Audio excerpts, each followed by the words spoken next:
Fala galera, bom dia, boa tarde, boa noite. Eu não sei que horas você vai assistir esse vídeo, mas ontem eu tava com minha esposa fazendo uns trabalhos da gente, e aí eu comecei a escutar a música Emaús de Morada. E aí eu fiz, não, vou voltar para a passagem para poder ler um pouco, né? Eu vou fazer um breve resumo para vocês. Depois que Cristo morreu, no terceiro dia, 2 discípulos estavam indo para essa aldeia de Emaús, e no caminho eles estavam comentando sobre algumas coisas e Jesus apareceu para eles. E no versículo 26 de Lucas 24, versículo 16, que eu vou falar algumas passagens rapidinho, foi bem assim, ó. Os olhos dos discípulos, porém, estavam como que fechados, e eles não reconheceram quando Jesus chegou perto deles. E aí Jesus lhe perguntou: que palavras são essas que caminhando trocais entre vós? E eles pararam entristecidos, e aí eles foram relatar para Jesus o que aconteceu com ele, né? Que se ele não conhecia, não estava sabendo da história que aconteceu, tudo aquilo dali.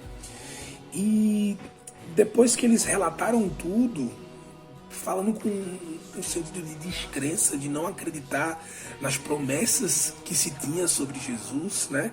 Que eles até falam aqui no versículo, cadê? 21. Ora, nós esperávamos que fosse ele quem redimisse a Israel, mas agora, além de tudo isso, é já o terceiro dia desde que essas coisas aconteceram, né? Então assim, eles tinham uma expectativa que, apesar de estar na promessa, fazia parte disso, né? Que Jesus até fala para eles no versículo 25: ó tolos e tardios de coração para crer em tudo o que os profetas disseram. Não era necessário que o Cristo padecesse estas coisas e entrasse na sua glória? E aí Deus falou comigo muito forte, no sentido de que quando a gente passa por um processo que é muito chocante, é muito traumático, os nossos olhos normalmente ficam impedidos de ver Cristo, né?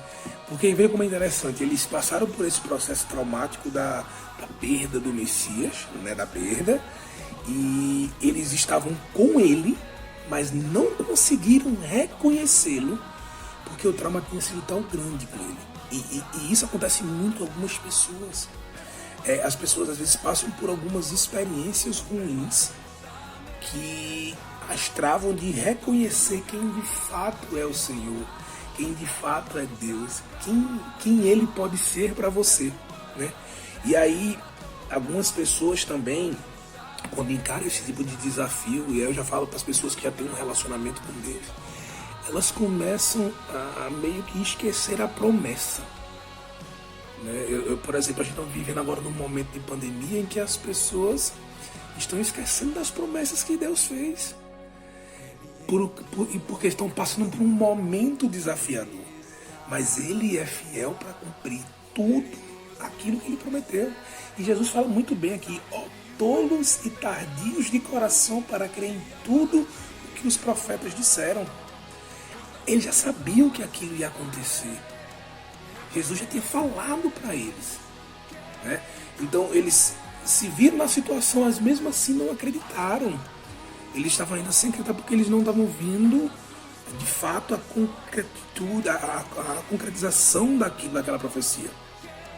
E aí quando passa pelo caminho, que eles vão indo embora, e aqui é uma parte que realmente eu queria que você prestasse atenção, né? Que por muitas vezes Cristo vai estar perto de você, Deus vai estar perto de você, e você vai estar com os olhos fechados e não vai o reconhecer, e vai acabar deixando passar. Mas aqui nessa passagem, Deus nos ensina uma coisa muito linda, que quando se aproximaram da aldeia para onde ia, fez com que ele parasse, porque ele ia como se ele fosse além, né? Jesus deu a entender que ia além. E aí eles convidaram Jesus para estar com eles. E aqui começa uma virada. Eles convidaram Jesus para estar com eles. E aí, quando chega no versículo 30, que Jesus se senta à mesa com eles, toma o pão, abençoa, o parte e lhes dá. E aí nesse momento os olhos deles se abrem e reconhecem. E aí Deus falou comigo, que a gente fala o pão, a gente fala que Jesus é o pão da vida. Então o pão representa o que é o seguinte: quando a gente se alimenta de Cristo, os nossos olhos se abrem e a gente consegue sim o reconhecer. Então veja que coisa incrível, né? Tem alguns passos. Como é que a gente vai quebrar essas escamas? A gente vai convidá-lo para a nossa casa, e aí então nós vamos sentar à mesma mesa que ele e deixar que ele nos dê o alimento. Então, essa foi assim uma forma que Deus falou comigo. É o momento da gente, mesmo diante de todas as dificuldades, convidar Cristo para dentro. É estar atento. Não a gente se prender às circunstâncias ruins. Porque às vezes a gente se prende tanto a isso, como eles estavam se prendendo no caminho, falando das coisas ruins de Deus do lado deles. E eles sem entender, sem vislumbrar a grandeza de Cristo ao lado deles.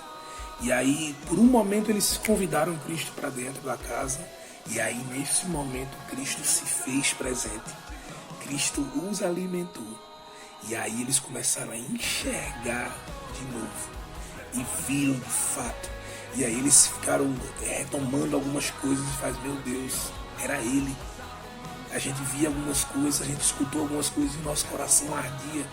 E eu sei que seu coração por muitas vezes está ardendo e você não o está reconhecendo. Então é um momento da gente se conectar mais, é convidar Cristo.